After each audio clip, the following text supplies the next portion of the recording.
So this week's Tech Niche is all about computer viruses.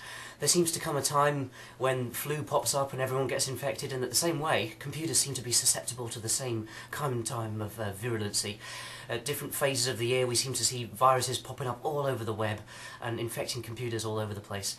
Years ago they used to be very, very destructive things. They'd take your computer down, you'd be without a computer for weeks or weeks as someone could sort it out, and it was a very, very technical job to prise a virus out of the system, even if it could be prized out at all. Quite often I remember it's a case of just wiping the computer clean and starting from scratch. Very destructive.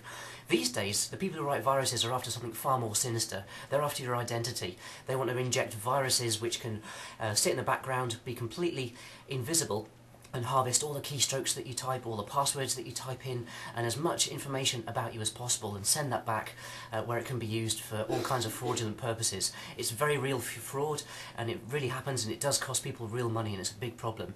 Somewhere in between these two types of viruses are the viruses that we're seeing at the moment. A big one is called Sysguard, and it's infecting computers all over Silly at the moment. It's a huge problem, and it's probably the same problem up and down the country as well.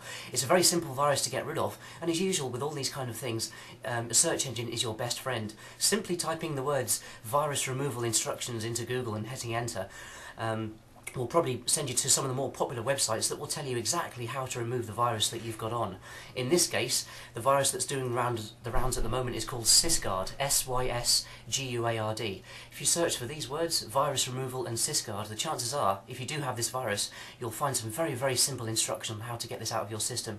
It is a simple job. You reboot your computer, make a few changes, restart, and everything's clean and gone. It leaves your system back running how it was.